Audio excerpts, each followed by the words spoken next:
салом алейкум. Мардуми шарифи Тоҷикистон, номи ман Аюб.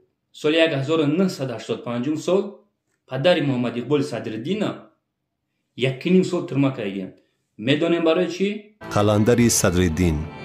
қаландари Садриддин, лақабаш Мулло Қаландар, соли таваллудаш 1948, зодаи ноҳияи Нуробод, миллаташ тоҷик, оиладор, соҳиби 2 зан ва 13 фарзанд. қаблан истиқоматкунандаи шаҳри Бохтар, кӯчаи Бобоҷон Ғафуров 70, 22 марти соли 2019 дар ҷумҳурии Полша вафот кардааст. шиносоӣ бо шарҳи ҳоли ин хонавода бозгӯйкунандаи далелҳои раднопазире мебошад ки аз носолим будани ин оила аз нахуст шаҳодат медиҳанд. бузурге дар як асараш менависад ки одамӣ худро аз оилаи дигар ҳайвонот ҷудо намуд, лекин хислатҳои ҳайвонии худро бо гузашти даҳҳо аср аз ёд набурд. ин гуфтаҳо дар ҳаёт, кору рӯзгор ва кирдору рафтори содиркардаи қаландари Садриддин 100% собит мегарданд. номбурда соли 1985 аз тарафи суди шаҳри Қурғонтепа бо ҷурми даст задан ба зоофилия 1.5 сол аз озодӣ маҳрум карда мешавад. баъди адои ҷазо барои гурез аз ин шармандагӣ чандин дафъа ҷои зисташро иваз мекунад. худи агар аз худи Мулло Қаландар гирем, ҳамин хеле овозаҳо ҳатто байни ҳаку ҳамсояҳо буд ки давроне ки ба фурӯхтани чорво машғул мешуд, ӯро бадахлоқӣ муттаҳам карда буданд ва аз ҳамин сабаб ӯ борҳо аз бештари вақт аз ҳамсояҳо роҳи гурез мекуфт. дар ягон ҷо Мулло ин ҳамсояи мо кор намекарданд. яъне ягон корхона, ягон вай кор намекарданд, ба фурӯши чорво машғул буданд, то ҳатто як кори номаъқуле кард ки ба чорво дастдарозӣ кард. дар ҳамин давра чӣ тавре ки ман гуфтам, ҳамин ба маҳкама шист ба он хотире ки ба ҳайвони хонагӣ муносибати бадахлоқона намуд. ана ҳамин буд ки вайра ба маҳкама кашиданд ва баъд аз оне ки аз ҷумҳурии исломии Афғонистон баргашта омаданд, оилааш Раҷабӣ ҳатто нахост бо вай зиндагӣ кунад ва вай бо Ҳанифахон ном як зани дигар ки ҳамсину соли фарзанди калонияш буд хонадор шуд ва 13 фарзанд дошт. ягон фарзанди вай маълумоти олӣ надорад. дар бораи он даҳшату ваҳшат, қатлу хунрезӣ, харобиҳое ки саркардагони ин ҳизби террористӣ бар сари миллати тоҷик оварданд, миллионҳо саҳифа навишта шуд. гунаҳгори ин ҷанги сангину нангин будани наҳзатиҳои террорист пурра собит гашт ва ҳоҷат ба такрори ин мавзӯъ нест. инҷо бояд як нуқта таъкид гардад ки наҳзатиҳо дар баробари садҳо ҳазор нафар аз ҷумла зану фарзанд ва дигар пайвандону наздикони хешро ба бадбахтӣ мувоҷиҳ сохтанд. муҳаммад иқболи Садриддин яке аз онҳост. ӯ дар ҳақиқат навраси бегуноҳе буд ки бидуни ихтиёри худаш ба саҳнаи даҳшатноку пасипардагии ҳаёти хоси доираҳои ифротӣ кашида шуд. тарбияи худи Мулло Қаландар аз сабаби он ки дуруст ба роҳ монда нашуда буд, шояд фишори ана ҳамун сарпарастони хориҷӣ буд ки вай роҳбари ҳизби Наҳзати Ислом буд. вай бояд ба мардум хизмат мекард, ба ватан хизмат мекард.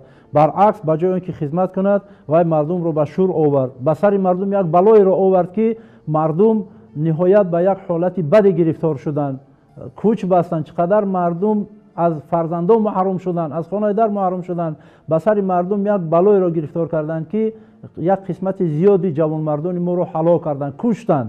хуб ба назар мерасад ки инҷо Муҳаммад Иқболи Садриддин як қурбонӣ аст. қурбонии ҳамин идеяҳои иртиҷоӣ ки он давра зери таъсири падараш, зери таъсири собиқ ҳизби Наҳзати Исломӣ монда буд. яъне бибинед инҷо агар мо таҳлил намоем мебинем ки аввал он чизе ки дар оила, дар муҳити оила аз падараш Мулло Қаландар ба ӯ таъсир расидааст ва он зери таъсири равонии падар масалан бигирем ба ҳамин роҳ рафтааст. дуюм муҳите ки дар онҳо масалан бигирем дар оилаи онҳо, дар муҳите ки ҳамон падарашу аъзои ҳизби Наҳзати Ислом буданд, تأثیری به واسطه به روانی محمد اقبال صدرالدین رسیده است و سوم زیر تأثیر ایده های ارتجاعی جهالت پرستی سابق حزب نهضت اسلامی دیگر تمام پیوندان محمد اقبال صدرالدین و پدرش و اون پیروانش زیر همین تاثیر موندن و امروز محمد اقبال صدرالدین به مثل یک بیچاره یا که یک قربانی همین ایده گشته است، یعنی به یک گرداب فرو رفته است که از آن راهی برآمدن را نمی‌بیند.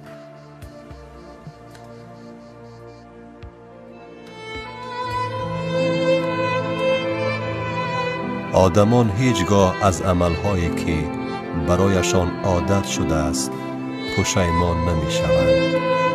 حکمت بزرگان. نه برادران، آنها هیچ که درست نیست.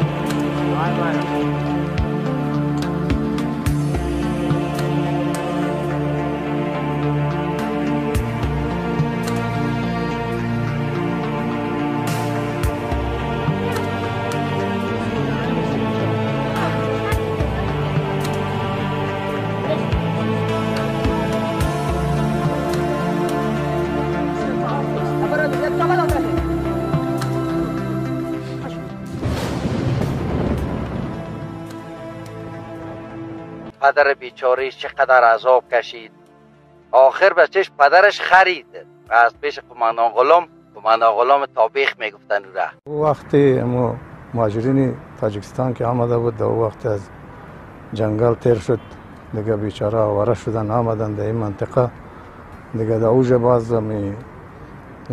مردم ها رفتن، مقاومه اسکی هم ترکمنای ما مردم رفتن از او قشلاق از جنگل اینا را گرفته آوردن در خانهشان جای و جای کردن. بعد بسیارش طرف قندوز آمد، امام صاحب آمد، اونا بعضیش در همون قریه اسکی ماندک. باز در اوجه به نام یک ملا قلندر گفتنی از امین حضرتی اون مردم بودک، ما مجاهد هستیم گفته و مردم آواره و در بدر کردن این طرف که آمد دیگه اونمو باز اینجا مردم دمی جنگ اونا به خاطر چوکی و مطلب و مقصد خودشان بود برای آوارگی مردم در بدر فکر نکردن که مردم در زمستان بود، برف بود، خنوکی بود، مردم در بدر کردن، سرگردان کردن. اینجا هم روزا خودم قماندان بودم، حتی قماندانای تاجیکی و افغانی بسیار زیش علاقه داشتم، رفت آمد داشتم. پدر محمد اقبال یکی از مؤسسی نهضت اسلامی بود، ملا قلندر، ما ملا قلندر میگفتیم. از طرف نوری همچون مسئولی تقسیماتی همون خیریه هایی که از طرف صلیب سرخ، هلال احمر به طرف نهضت مهاجرین داده میشید، او هم یکی از مسئول ها بود. پدرش وقتی که مسئول همون صلیب سرخ بود و بگیم که خیریه ها همه در دست پدر همه بود، در دست ملا قلندر. پسرش 12-13 ساله بود تخمینا. همون حالت ده ملا شریف گفتگی آدم میآوند برای تعلیم دینی که همین ملا شریف همین بچه مرا درس بده، تعلیم بده. بعد وقتی که در همونجا در پیش ملا شریف این محمد اقبال درس میخونه و تعلیم دینی میگیره، بعد این محمد اقبال قماندان ها پول میتن ملا شریف میگیرن 5-6 ماه قریب تا 1 ساله را تجاوز میکنن در همو خونه همو قماندان غلام و دیگر قماندان های همو افغان. بعد از طرف بگم که تاجیک ها و افغان ده همه چیز آوازه میشه. یک کسی دیگه بود به نام ملا شریف، همین چیزی که ماجرینی که از طرف آمده بودن یا درس اسلامی میداد، درس از نهضت بود، اکبر نماینده نهضت بود، درس اسلامی میدادشون. برادر این بچه ملا قلندر نیست، ایده یک بچه داشت یک به نام اقبال، یک شیعه بود، یک مقبول بچه بود. ایده بعد پیش از اینمی چیز درس میخواد پیش این ملا دیگه خودم چی کارا کرد بالاخره یک روز قماندان غلام، ما چیم نمیفهمم بچه تکنیک بچه حساب ایده رو گرفت آورد که خود بچه چی ده. ایده بچه دخترانه پوش بود، یک دختر کار دخترانه، کالای دخترانه در جامش میکرد. میپوشید بیادر. یه دیگه روز کار نامشروعاتش میکرد. یکی از روزها بیادر من تو رفتم طرف دکان ایران. میبینم که اقبال بیادر به اینجا نظیر پای ایران چی میگیری؟ والا گفتم اگه نتیگه بانم نه نمیشه. خب بالاخره فشاری کرده ما هم بیادر یک چکر دادم بازی بشه دیگه مقطع شد. هر دیگر میامدن نموجه میرد عملی شد دیگه. قلندر امی میامد و میرفت باز یک روز هم بچه که یک پر آورد بود چی میشه که بچه میشه نامش چی است؟ نامش محمد اقبال است. پدرش یک روز آمد بود میردم پیش ملا شریف میمونیم اون چیزای نهضتی است که همون تاجیکستان مردم خود همون تاجیکستان بود دیگه ملایشون. باز اینجا پیش همون میخوند چند قپس باز دید همی در کدام جایی بچه را همی قماندان غلام میبینن در کدام کوچه و جا میبینن. خیلی بچه که سفید و خوشرو بوده سفیده که خوشرو بوده معقولش میشه همی قماندان ایرا میگه به همون چه وظیفه میده که پیدا کنید همین بچه را. باز یک روز همی توی بود رفتیم همی خیلی مردم در توی رفتیم کدام چیز همی قماندان غلام توی بود. ما رفتیم خیلی همی اونجا همی رواجی مال چیز همی قماندان بچه بازی زیاد میکنن. باز خیلی همی دنبوره و همی طبله و همی چیزا بود. دیدیم که آقای همی بچه همی قلندر دیدیم که همون بچه است. این بچه خیلی کلاه زنکای پوشیدن در پاش زنگ بسته کردن. این بازی میکرد. ای بچه ما تو خیلی یک دیگه همون قلندر پیش ما میامد و یک کسی دیگه میره میشناخت. ای بچه که بینیم بچه نیست که به دکان میامد ما تو منامور است. گفت والا کار چی نشد کار بد شد ما نمیدونم خیلی کاری اون قماندان دیگه. ملا قلندر یک بچه تو مقبول داشت خوشروی بود و نامش دیگه محمد اقبال نام داشت وزیر یادم آمد اونو دیده بود اونو مقبول محمد اقبال را باز حساب بچه اونو باز بچه ویرش گرفته گوجه در میهمانخانه دیگر مو در توی و در تمام چیزا میبردن و اونجا رقص و بازی میکردن و بعد از او باز کارهای نامشهور را قطعش میکردن. در او صحنه بود که نه باز دیگه اسکرای از او هم مخته شد به این کار. باز خودی او بچه هم موافق شد که همین رقم کارا را با همراهشان بکنه.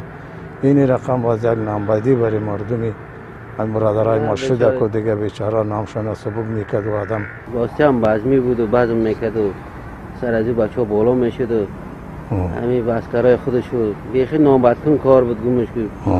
همین نام فامیل افغانستان و تاجیکستان بیخی بد. در کدام توی موی میرفتی البته؟ توی میرفت. چرا اون بچه بازیشان خدا توی میشد دیگه. دنبور چالان بود و بچه بازی بود. اون کارا را بیخی کار نامشروع می گفتنش خوب نیست که آدم بگه میره. پدری ازم اگر چه ملا بود. یک روز باز دکان ببین قلندر آمد. قلندر گفتم که همون بچه محمد اقبال دیدیم پیش قماندان غلام چی میگه پیش داود توی بود و کلاه زنکی را پوشیده بود و این بزم میکرد بازی میکرد و این پدرش همون تو سرش همون قلندر سرش تا و جگرش خون و مردم این کی در اونجا برده پیش قماندان این کی معرفی کرده. گفت والا خیلی همین یک کار شد دیگه چی رقم کنیم چی رقم اینجا بگردیم چی کنیم اینجا. مردم خیلی بچه تا چی رقم میکنه پیش کشیده. گفت خیلی نمیدونم بخواد چی رقمی کنیم. مصلحت کرد که ما گفت خیلی نمیشه. گفت هاشم خان گفت نمیشه. گفت مجبور ما اینجا بریم. گفت یک فند فریب کرد از اینجا ایلا کنیم دیگه آبروی زد دمان نمونده اینجا پیش خلق پیش همه اگه سرم خم شد. گفت اگه باید ما بریم یگان ولایت یگان طرف دیگه بگردیم بریم. گفت دیگه گمش کردم دیگه. آخرهای ماه فوریه سال 1993 با سپارش رهبر سابق حزب نهضت اسلامی سید عبدالله نوری در شهر طالقان سازمان امنیت مهاجرین نهضت اسلامی تاجیکستان تأسیس داده شد که در آنجا رئیس سازمان با تخلص خالد جمعبگ سلام تعیین شد. معاونان او سلطان حمد و بنده یعنی که سیاق و سجاد ششایبش معاونان رئیس سازمان امنیت مهاجرین تاجیک تعیین شده بودند. قید کردن ضرور است که بعد تأسیس دادن سازمان امنیت مهاجرین نهضت اسلامی تاجیکستان در تمام شهرهایی که کمپ های مهاجرین وجود داشتند، علل خصوص در شهر قندوز، شهر خاناباد، شهر طالقان ولایت تخار و در شهرهای تاشقرغان و مزار شریف ولایت بلخ شعبه های همین سازمان امنیتی نهضت اسلامی تشکیل کرده شدند. باید گفت که همه روزه معلومات هایی که اوید وضعیت کمپ های مهاجرین دسترس شعبه های سازمان امنیتی نشد و همه روزه معلومات های همه روزه وضعیت داخلی کمپ های مهاجرین رو ما در دست خود داشتیم. در بین معلومات های به سمنید وارد گشته با ما درباره پسر یکی از مؤسسان و سرکردگان سابق حزب نهضت اسلامی صدرالدین قلندر یا معلوم با نام ملا قلندر معلومات رسید. در معلومات گفته می شد که ملا قلندر فرزند خود محمد اقبال را برای سبق دینی گرفتن به داملاهای با نفوذ با نام ملا شریف تاجیکی که او هم در کمپ امیرآباد گریزه شده بود به نزد او میسپارد. در منطقه کمپ امیرآباد قماندان غلام گفتنی افغان با برادر خود نفوذ کلان داشتند و آنها در منطقه امیرآباد و خاناباد خلاصه خود را هم شاه میدانستند هم وزیر. آنها به کسی اطاعت نمیکردند و گپ کسی را هم نمیگرفتند. و روز قماندان غلام در کوچه محمد اقبال را که خیلی نورس زیبا و دقت جلب کننده بود او را در کوچه میبیند و با او معقول و محمد اقبال با قماندان غلام معقول می شود و بعد از این قماندان غلام با نوکران خود امر می دهد که با هر راهی که نباشد با کدام راه و واسطه‌ای که نباشد همین نورس تاجیک گرفته به نزد من بیارید و عاقبت با پول کلان محمد اقبال را از ملا شریف خریده به نزد قماندان غلام میبرند. در دوام قریب یک سالی که محمد اقبال با همراهی او بود قریب هر روز و هر شب محمد اقبال را لباس زنانه پوشانده و پای او زنگوله بسته و او را مجبور میکرد، در اولها مجبور میکرد که در نزد او رقص بازی نماید تا که خوشحالی خود را خلاصه با همین را تأمین میکرد. اون نفری که غریزه های شهوانی خودش را اگر فرض کردیم اداره نکند غریزه های شهوانی بالا میگیرند و در صورتی که یک بار و دو بار گرفتار شده باشد همین نفر فرد نسبت خود با همین خیل حالت ها با همین خیل عمل های گوناگون خاراکتر شهوانی داشته اونگاه از نقطه نظر پسیخولوژی این حسیات ها هستند. این حسیات ها که یک نوع حالت قناعتمندی را در ارگانیسم به وجود می آورد و آهسته آهسته به طلبات باطنی همین نفر آدم تبدیل می یابد.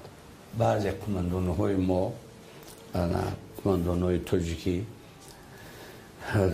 چی میکنن پیشنهاد میکنن که اجازه دید ما میریم به زوری میزنیم میگیریم بچه را او چه حق داره که بچه را نمیته من نکی از طرف راهبریت نهضت اجازه نمیشه که ما خودمون در طرف تاجیکستان جا نداریم.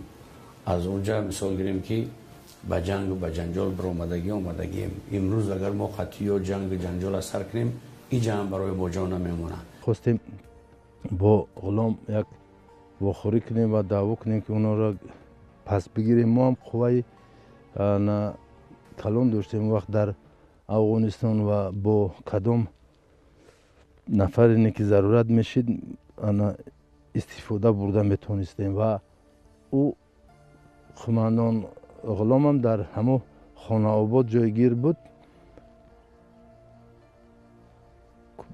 صدی روی کاری مصلحت ما کردگی همین با روبریت همین حزب اسلام و همون کلان سالان در بین ماجرا زندگی میکردگی مردم ماجر تاجیک بودن که اونا صدی همین راشدن و با ما مصلحت دادن که اگر این کار نکنیم که با خونریزی میشه بین مردم محلی همون خانواد و مردم ماجر با مناسبت دیگر بزیب می شود که خونریزی که شد برای همین نموندن و بعدا چند روز پس فهمیدیم که ملا قلندر پسر شو از همون قماندان غلام چند پول داده با پول خرید از گرفت است و از شرم در بین مردم خانواد دیگر زندگی کرده نتونسته است و به طرف هرات رفته است. ملا قلندر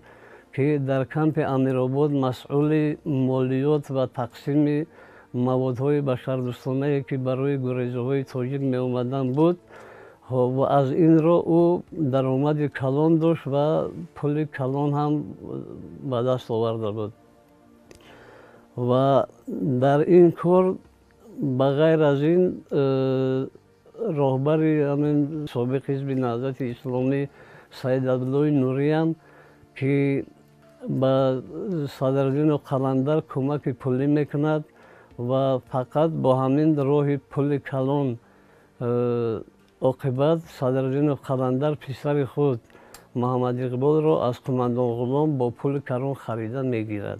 مسئول بود در صلیب سرخ برای تقسیمات و گرفتن و تقسیمات کردن همون بگیم که خیریه ها و کمک ها خیلی جمع کردگی پول داشت است با ای طرفی راهبریت نهضت دستگیریش میکنن بعد همو چند پول قطعه ای دست قماندان غلام همو بچه‌ش محمد اقبال میخره بعد که میخره اوضاع میشه که خیلی گپای دیگه طاقتی در همو بگیم که بین مهاجرین و در سمت شمال افغانستان در امیرآباد و در تخار ایستادن نمیکنه و نقشه میکشه که چیکار کنم که من از بین همین مردم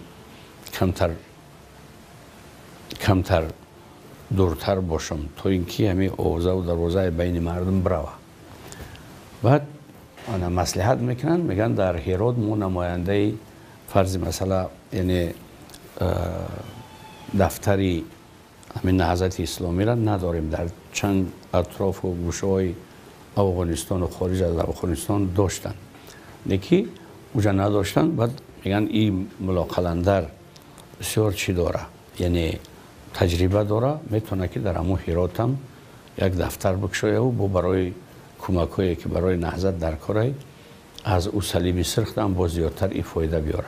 بعد چند خودش داشته با یاردمش میکنن از طرف نهضت برای اوجا اجاره بگیف یگان اتاق خوبه و همین دفتری نهضت بکشه. بعد این بچهش میگیره قطعی خودش دیگه نمیمونه اینجا که آموخته با دیگه افغانایی که اگه کس دیگه با اخلاقی بعد ایرا چی نکنه گفته. بعد میگیره محمد اقبال میره و امو چی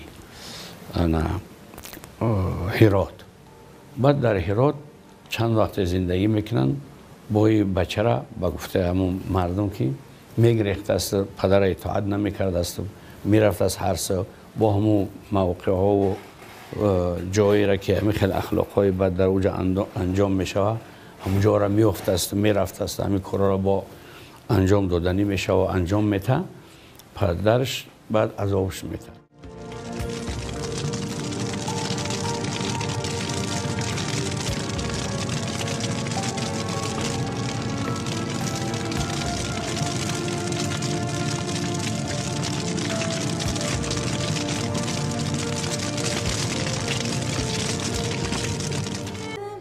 قلندر صدرالدین از شرم و حیا دیگر نمی توانست در اردوگاه گریزگان در قندوز بماند، زیرا هر یک گریزه قصه نکاح محمد اقبال را با قماندان غلام می دانست. خرد و کلان، زن و مرد هم در بین گریزگان و هم ساکنان افغانستان در این باره می گفتند و ملا قلندر و پسرش محمد اقبال را با انگشت نشان می دادند. و او روز اهلی آیلش را گرفته به هرات می گریزد. ولی آیا می توان از بیشرفی فرار کرد؟ محمد اقبال نورس اساسی ترین مقدسات مردی را از دست داده بود، ناموس را.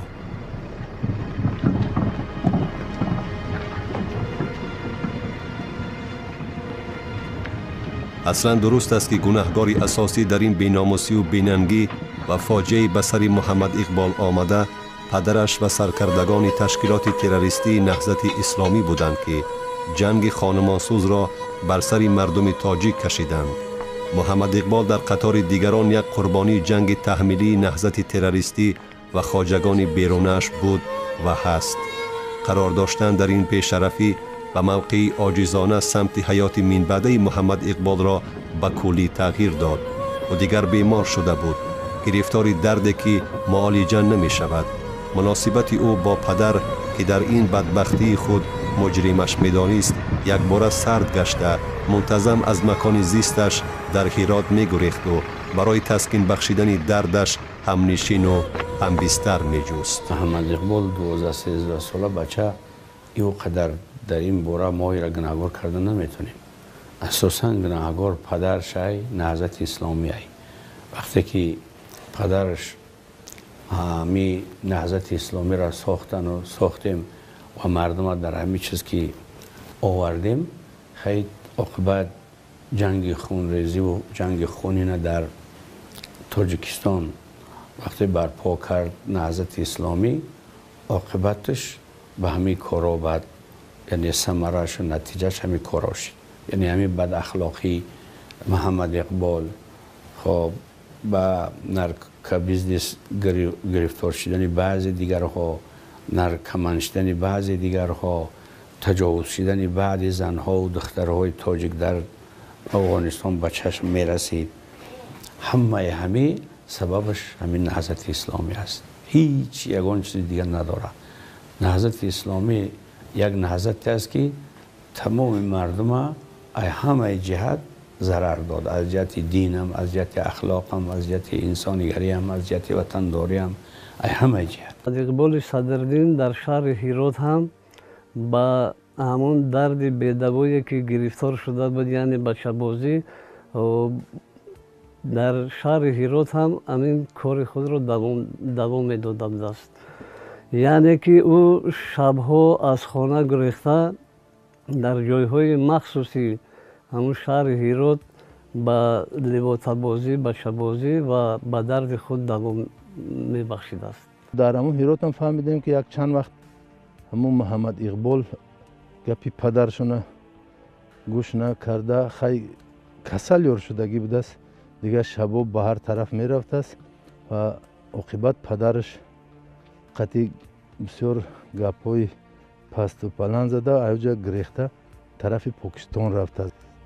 در همین گرداب به سبب حزب نهضت اسلامی گرفتار کردن همین محمد اقبال، همین حزب اسلامی است که همین جنگ تشکیل کردن و محمد اقبال همین چیزها رو درک کردگی که پدرش در همین چیز مسئول بود و وابسته بود، همین بدبینی و کینه گرفته در جنازه پدرش حتی اشتراک نکرده.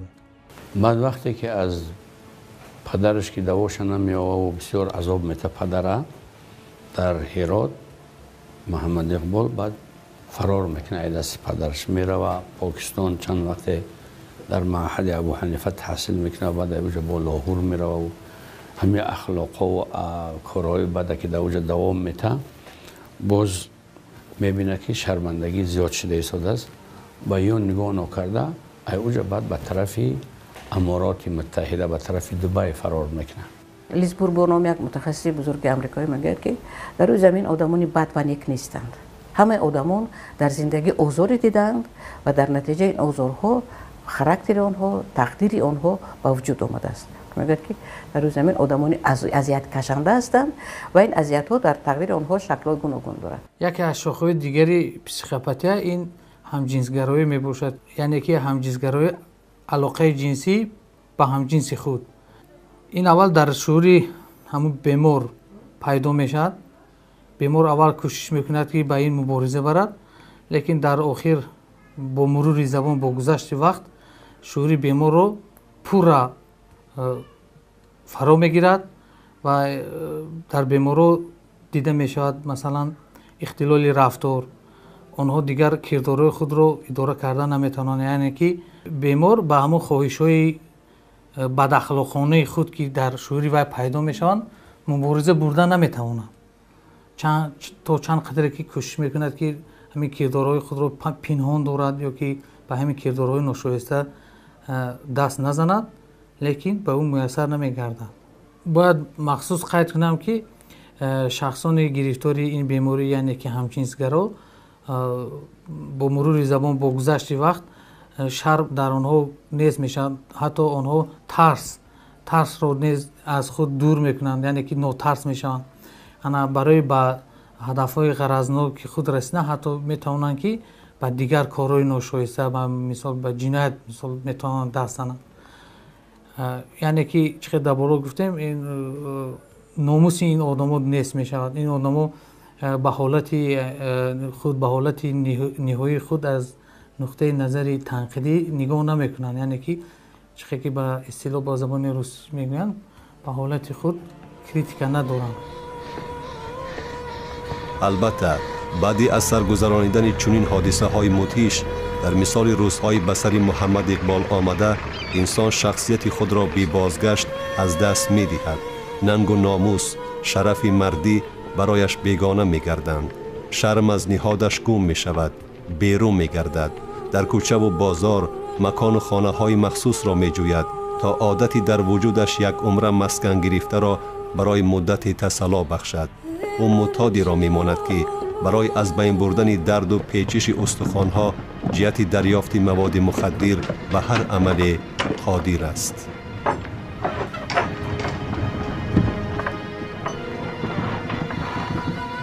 ба ҳирот кӯч баст, яъне хост аз назари ҷомеа ва мардум худи обрӯрехта ва писари номусбохтаашро пинҳон кунад, вале куҷо метавон аз худ гурехт? ҳар дафъаи муҳаммад иқболро дидан оташи шарму хиҷолат саропои вуҷудашро месӯхт, хокистар мекард. ба зами ин шабу рӯз аз хона ғайбзаданҳои муҳаммад иқбол аҳволи ӯро харобтар месохт, зеро яқин медонист ки писараш боз пай ҷустани малҳами дарди бедавояш рафтааст.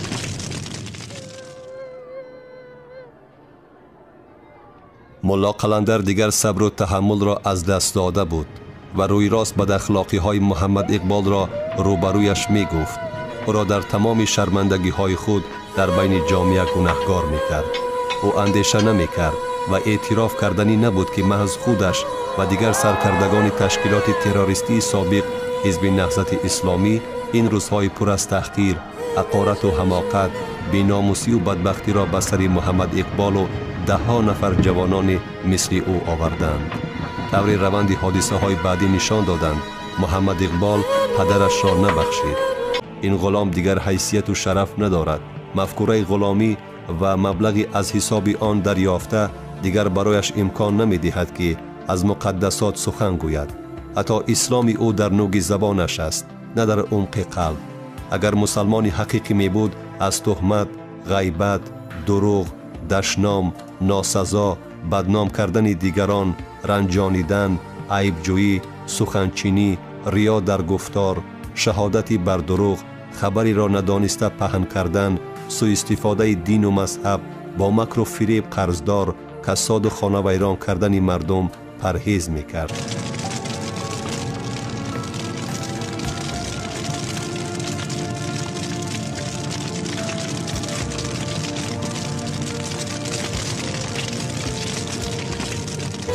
ва ҷомеаеро дарёфт ки барои дардмандоне чун ӯ макони роҳат аст.